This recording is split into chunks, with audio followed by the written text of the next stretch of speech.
मेहनत और ईमानदारी का फल हमेशा मीठा होता है।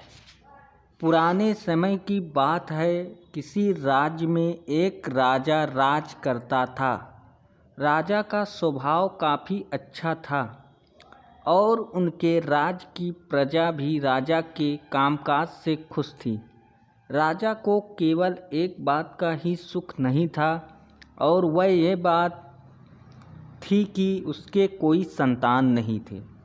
एक दिन राजा को ऐसा विचार आया कि मैं अपने राज्य में से किसी बच्चे को गोद ले लूं, जिससे मैं उत्तराधिकारी बना पाऊं और वो मेरे आगे के सारे कामकाज संभाल पाए। अब राजा ने तय कर लिया था कि वो अपने राज्य में से किसी बच्चे को गोद लेने वाला है और उसने अपने राज्य में ये घोषणा भी करवा दी थी। राजा की घोषणा के अनुसार सभी बच्चे राजमहल में एकत्रित हुए। राजा इन सभी बच्चों में से किसी एक को गोद लेने वाले थे। राजा ने उन सभी बच्चों को पौधे लगाने के लिए दिए और कहा कि अब हम 5 महीने के बाद मिलेंगे और देखेंगे कि किसका पौधा सबसे अच्छा हुआ है। साथ ही साथ राजा ने सभी को ये भी कहा कि जिसका पौधा सबसे अच्छा हुआ होगा, मैं उस बच्चे को गोद लूँगा। सभी बच्चे ने अपने अपने घर चले गए। 5 महीने के बाद वे सभी अपना पौधा लेकर राजमहल में आते हैं।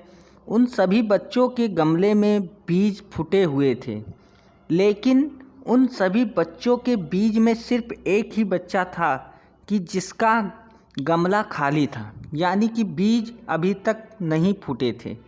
तो बच्चा उन सभी के गमले देखकर डर जाता है और बहुत परेशान हो जाता है। राजा और बाकी सभी की नज़र उस बच्चे के गमले की ओर जाती है। राजा तुरंत उस बच्चे के पास जाते हैं और उनसे पूछते हैं कि तुम्हारे गमले में क्यों बीज नहीं फूटे हैं। वो बच्चा कहता है कि मैंने हर रोज़ इसकी देखभाल की थी और मैं हर रोज़ पौधे को पानी भी देता था, लेकिन पता नहीं मेरे गमले में क्यों बीज नहीं फूटे। सभी बच्चे के गमले में देखने के बाद राजा ने उस बच्चे को सभी के सामने बुलाया। वो बच्चा सहमा था। राजा ने उस बच्चे को गमला सहित सभी को दिखाया और उसका गमला देखने के बाद बाकी सब बच्चे को हंसने लगे।